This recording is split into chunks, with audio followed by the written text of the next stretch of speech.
Mixtape Stories, where science fiction, humor, the search for meaning, and Gen X nostalgia meet.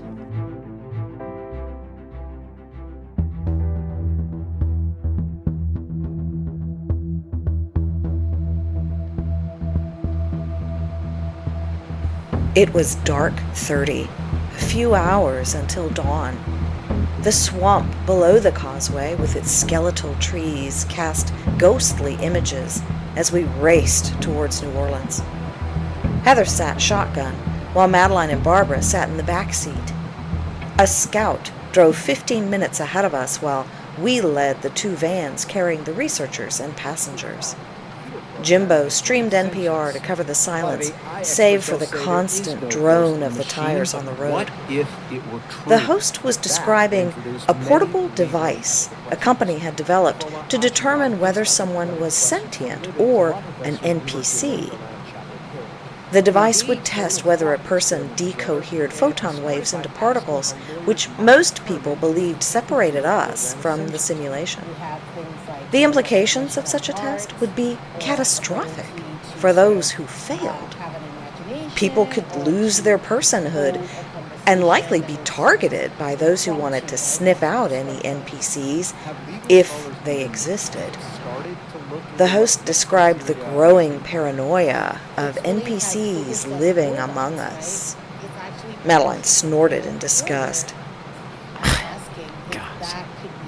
It was just another bit of evidence of how awful this simulation was.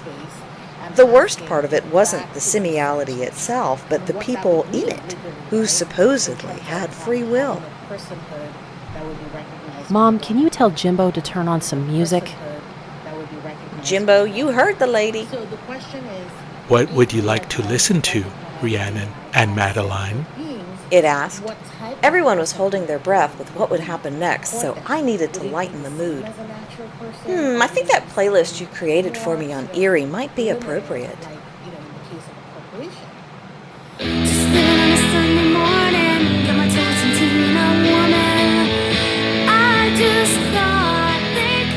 Heather giggled and she started singing along, and before I knew it, I was too.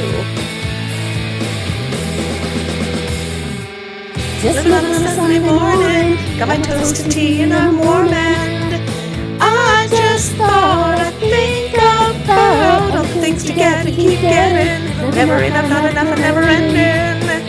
I just thought I'd think about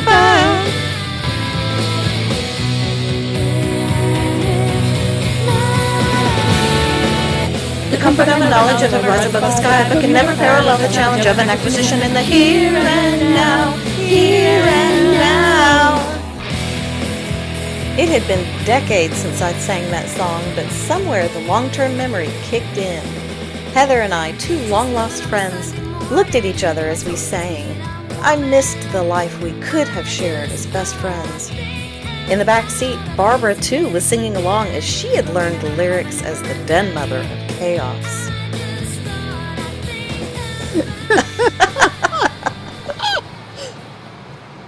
Oh my God, I haven't heard that song in years. I know, right? Mom, you haven't played anything from the old days since ever. Is that true? I looked into the rearview mirror right at Barbara. Once Henry found me and I got my act together, I chose not to wallow in the past. I then turned to Heather. Outside of you, Heavenly, there's nothing from that time worth remembering.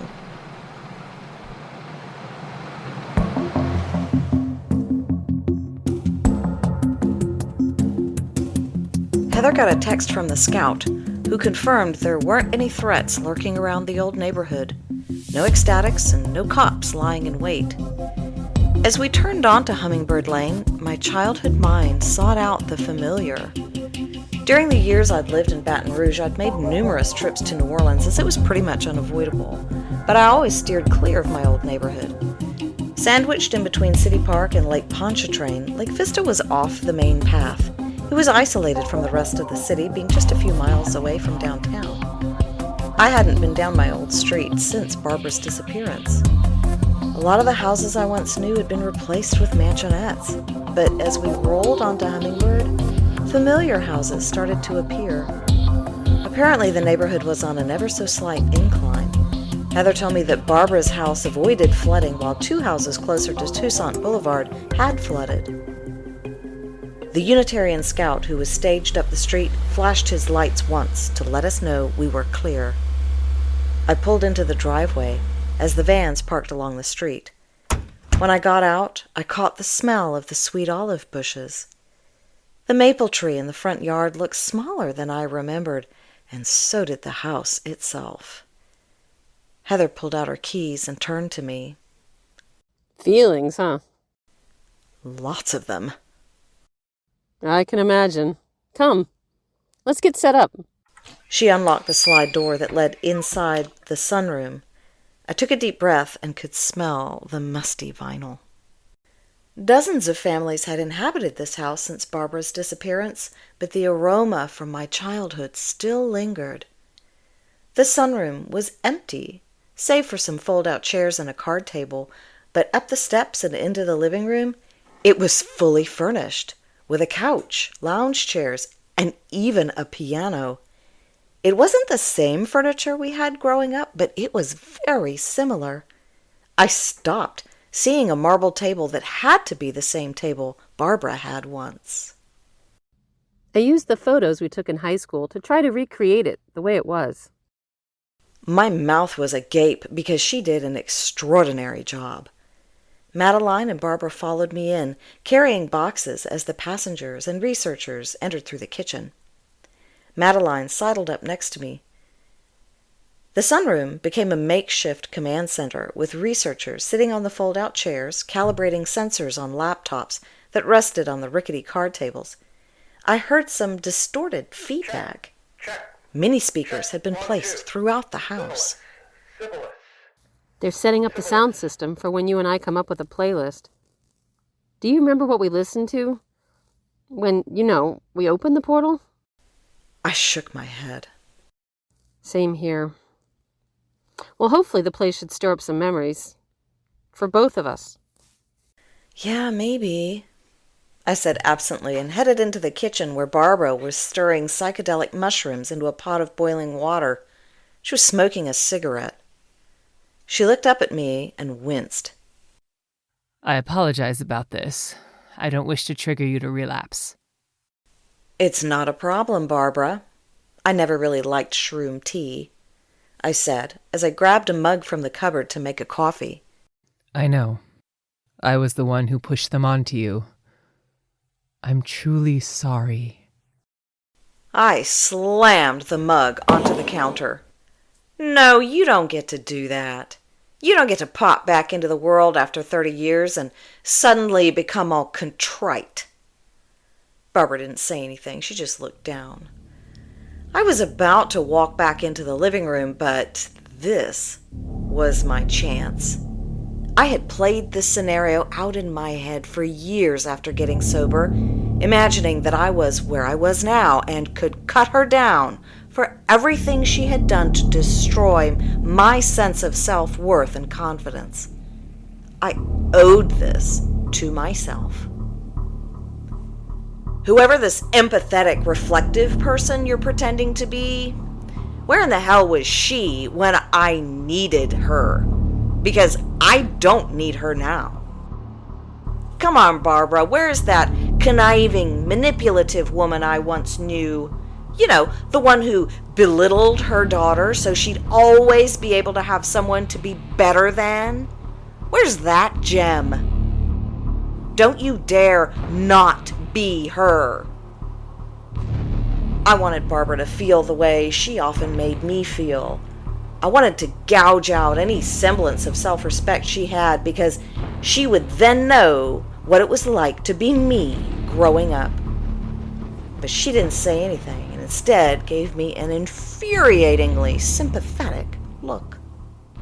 Ugh! I stormed out of the kitchen, pushing past Heather, who was consulting with one of the researchers. We were listening to my mixtape, by the way. I like all the different people. About an hour later, after I got Barbara out of my head, the four of us sat in the living room, listening to the playlist Heather and I cobbled together, in essence, recreating my old mixtape. Heather, Madeline, and I curled up on the smelly couch as music from the past flowed over us. Sitting quietly on the piano bench, Barbara drank her tea. Madeline drank Strawberry Hill from the bottle and passed it to Heather. So, this is what you did in high school. Heather and I shrugged. To be fair, honey, it was before internet. I wonder if y'all would have me as a wanton woman. Oh, God, no. Heather replied, to which Madeline looked genuinely hurt. I placed my arm around her. Honey, you'd be too pretty and too popular for us to ask. Heather and I both chuckled. Madeline took another sip of the teenager's finest wine and burped. I never felt like I was one of those girls, even if I came off like that. I always felt like I was just some stereotype whenever I was around the other kids, and the real me was submerged. Daniel was the only real friend I ever had. I know, hon. There was a moment, sitting with Heather and Madeline, where I forgot what it was we were trying to do. Two people dear to me, who I had lost, but they had come back to my life. I was sitting with them on the couch. But my entire reason for being here was to let them go, let Madeline go forever. Seeing Madeline laugh with Heather, I wanted to stop this whole thing, force her to stay in the simiality with me. But I knew I would lose her if I did that. I'd lose her either way. At least with her being liberated from this dismal simulation, I would have done something right. And Heather was wrong. Madeline would have made a wonderful wanton woman. The music from my adolescence penetrated decades of emotional scar tissue. It tore through the soul-sucking years of work, the paying of bills, the divorce, all the Pilates classes, and evoked my feelings from that time when I first listened to these songs. I began to feel as though young Rhiannon was emerging from this middle-aged body. I was as sober as a preacher on Sunday, but I felt like I was high. Heather and I regaled Madeline with stories of our teenage antics, like the time at New Year when we took all the Christmas trees from the curb and made a barricade across Toussaint Boulevard. And then haunting notes from that lone guitar dappled mournfully, that song by Radiohead. Barbara put down her tea and stood up. It's time. We followed her from the living room, and I felt that same sense of wonder I did 30 years ago as she opened the door into the darkened hallway. Heather, Madeline, and I followed Barbara with the researchers and passengers in the rear. The smell of dusty books, meticulously placed, were just as I remembered. And at the end of the hall was the door that wasn't there before, as though it had just been overlooked, just as it had been in my dream. Barbara opened it, the door that shouldn't be there. She walked in, and we followed her.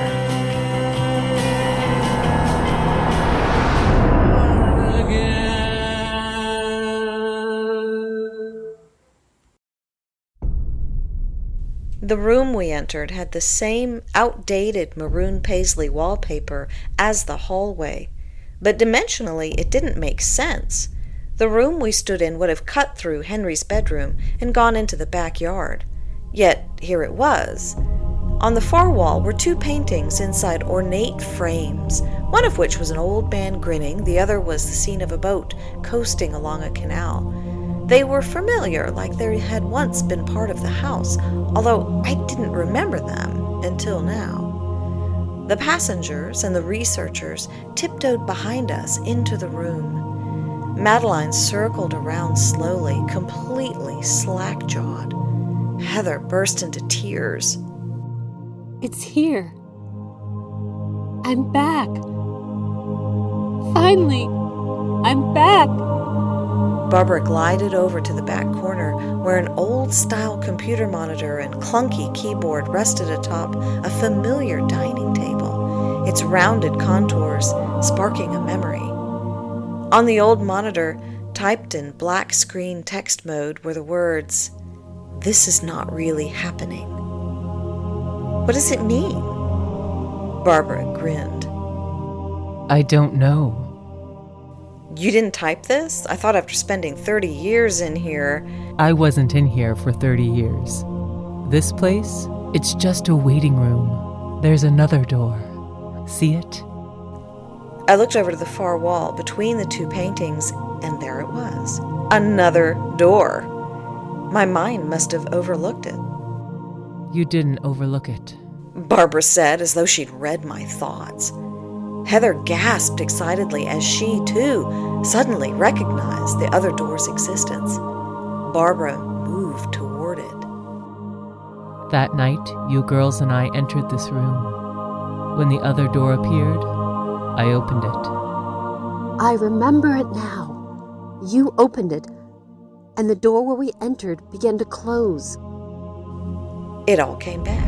I suddenly recalled the creaking sound of the door to the hall slowly closing, a memory that could only exist here in this room. Barbara stood by the other door and urged us to follow her. I panicked, but Heather was eager to follow. The door to our reality was closing. Barbara waved us over, her smile so inviting, which I had always sought to elicit. I always wanted to please her, and in that moment I realized whatever I did would not be enough. As she passed through the threshold, Heather moved to join her, but then I grabbed Heather's arm and jerked us back into the hallway. I turned to Heather. I knew she remembered exactly what I just remembered. She knew my thoughts as I knew hers, and Barbara's, Madeline's, the passengers, and the researchers. Something about this place made it that all of our thoughts were shared. I expected Heather to be angry with me. I had taken her away from something she'd sought for the next 3 decades. I pulled you away. It's okay. You didn't want to lose me. And you had every reason to do that. The person that is Barbara, who I am back there, is not what you deserved. I don't understand. You're really not you on the other side? Madeline asked, gesturing to the other door. Actually, I am not me over there. Pointing to the threshold leading back to the hall. None of us are. In fact, I is such a strange concept. Are you saying we have no self-awareness on the other side? It's more complicated. Here. She offered her understanding of consciousness. With all of our thoughts transparent to one another, I began to lose which ones were my own. Do you remember when you were a child, the time you looked into a mirror and you tried to see yourself from, not as Rhiannon, not as someone else either, but somehow being conscious without being tied to Rhiannon? I didn't know how old I was, but I remember that moment, peering into my own eyes in the bathroom, the dual fluorescent lights on either side of the mirror. For a moment I felt I was not Rhiannon, but saw me from another perspective, my consciousness contained in the identity of Rhiannon. I remember pulling away, terrified by the momentary loss of who I was. Is that what's on the other side? Madeline asked eagerly. Consciousness has dimensions. You touched on something beyond your singular dimension of self-awareness when you gazed into that mirror, Rhiannon.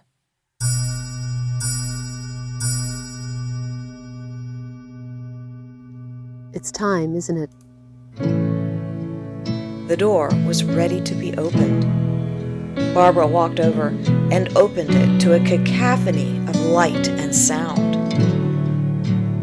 I wish you would join us, my sweet. Barbara said as she gently brushed her long fingers against my cheek. An hour ago I would have smacked her hand away, but now I didn't mind her touch or her calling me my sweet. I momentarily considered that I might as well leave it all behind and join them, but I stopped. I can't leave Henry and Daniel.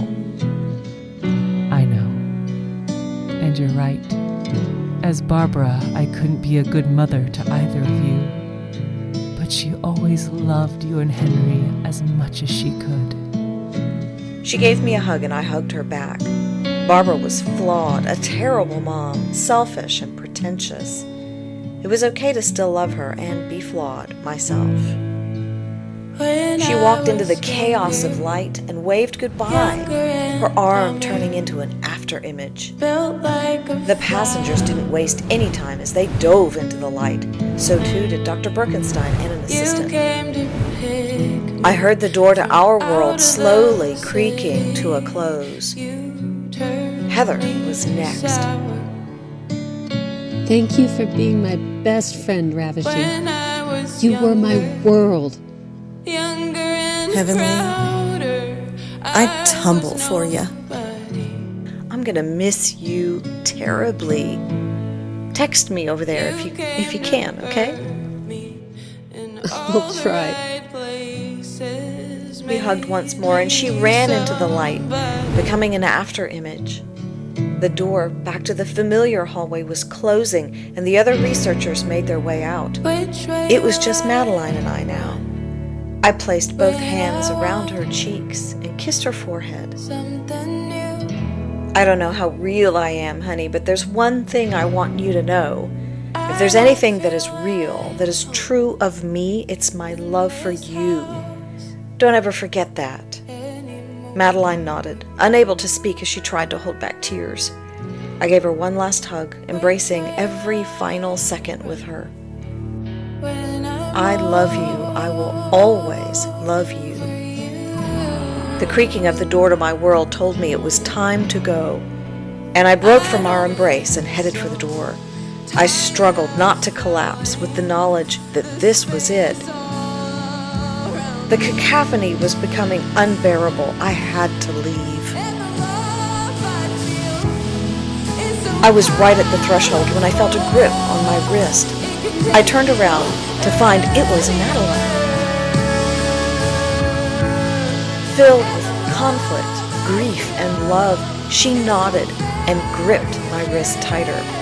I clasped back and pulled her through the threshold with me, back just as the door to the hall closed. We were huddled on the floor, the dim pre-dawn light cast into the hallway from Henry's bedroom. I looked up to find the door to the waiting room was no longer there. The hall was quiet now.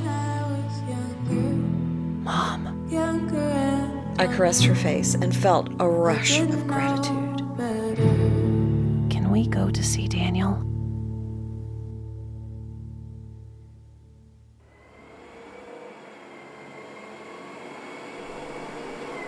It was just past dawn when Madeline, the researchers, and I emerged into the front yard. A jogger passed us on the sidewalk, oblivious to the monumental events that had happened inside. So was the garbage truck, which honked at us to move the vans so that it could pass by. It was a weekday, a Tuesday, I think. Doctors Floyd, Raj, Orloff, and the others packed the vans and spoke in excited, hushed tones. The sensory equipment successfully captured a ton of data, not to mention video footage. I half expected their equipment to conveniently fail with something so supernatural, but apparently that was only in the movies. Cameras got the images. Cameras got it all. My arm draped across Madeline. We shambled over to the car in the driveway when Dr. Floyd jogged up. Dr. Wessinger, I'd like to call you when you get back home to discuss our findings. Of course, I said, pulling my phone out from my purse. We bumped our phones together and he looked at my contact. You know, I have a conference in Houston in a couple of weeks. Maybe we could... I'd like that. Give me a call when you're free and we can arrange dinner. And none of this waiting 2 days mind game foolishness, Howard. My mom's a hottie. I turned to Madeline. Honey, please get in the car. She gave a wolfish grin. I turned back to Howard. Kids, huh? He chuckled. I'll call you tonight. I got in, and we slowly backed down the driveway. Howard's a good man. I always imagined you two in one of those Cialis commercials together. I shook my head. You're terrible, honey. Madeline put her head on my shoulder. Come on, I'm the best. I patted her on the head. Yeah, I know. Initially, I didn't want the researchers to discuss the events that took place. The team agreed to keep the location of the house strictly compartmentalized in order to prevent Lake Vista from becoming invaded by hordes of people looking to escape the simiality. As for the house itself, before she left, Heather had her attorney, the militant Unitarian with the patch on his body armor that said, "I put homophobes in coffins," to bequeath the house to me. It was a beautiful gesture to give me back my childhood home. Madeline decided to return to college and chose LSU, switching majors to study musicology. LSU was a fine school, but the real reason Madeline chose it was to spend time with Daniel. As for Daniel, his condition improved dramatically. Maybe having Madeline back in his life had an effect. Maybe fucking Steve gave us a break for once. Whatever it was, Daniel learned to speak and walk again. Eventually, he would join Madeline at LSU. I still couldn't say where Barbara and Heather went. A form of consciousness as a dimension was something I couldn't wrap my mind around. Maybe one day I would. After picking up a triple-shot dirty chai latte at PJ's, Madeline and I drove toward Baton Rouge to see Henry and Daniel. The events were still fresh, but unlike last time, I remembered it all. I didn't know why that was. "Jimbo, I'd like some music. Surprise me." Do you have a particular genre preference? "Not really. Let's just see what suits your fancy." Seconds later, a lone guitar playing minor chords, followed by a bass and keyboard, joined in. It was a song from eons ago, before I was even born. Erie identified the artist as Fleetwood Mac. As the woman sang, pings of memory sparked from earliest childhood. I was sitting in a grocery cart with Barbara, Mom driving it, smoking a cigarette while she picked up a cake for Henry's birthday. She was singing the lyrics to Rhiannon as the Muzak version played over the intercom. Mom winked as she sang to me, her raspy voice and sweet smile. It's all a little girl could ever want. Hey, Mom, it's your song. Madeline noted, seeing the song's title. As the song roller coastered from minor to major and back again, I felt like the little girl who for a moment felt nothing but love from her mother. Part of me wished to inhabit that girl that I was and lean over to tell Barbara I still loved her. I looked down at my phone. Thank you, Jimbo. You're welcome, my sweet. We hope you enjoyed our production. Be sure to hit the like and subscribe. Rhiannon was played by Marjorie Trace Juge, Heather by Tanya LaFleur, Madeline by Kelly on Fiverr, and Barbara by Ellen C. on Fiverr. Most of the background music has been provided by Fesleyan Studios. The following popular music are Here and Now by Letters to Cleo, Saints by The Breeders, Mayonnaise by Smashing Pumpkins, Street Spirit by Radiohead, Younger and Dumber by Indigo D'Souza, and Rhiannon by Fleetwood Mac. Next time on Mixtape Stories. I'll admit it. I didn't make smart choices when I used Dad's quantum PC to tunnel to an unregistered timeline. But then Dad totally overreacted, and he sent me away to the 1990s to finish high school. I mean, have you ever been to the 90s? They hadn't even invented social media, mobile devices, or cyberbullying. And what's worse is that I have to go to school with a teenage version of my dad. I know, right? Hashtag FML. Join us on May 12th for My So-Called Transfer, right here on Mixtape Stories.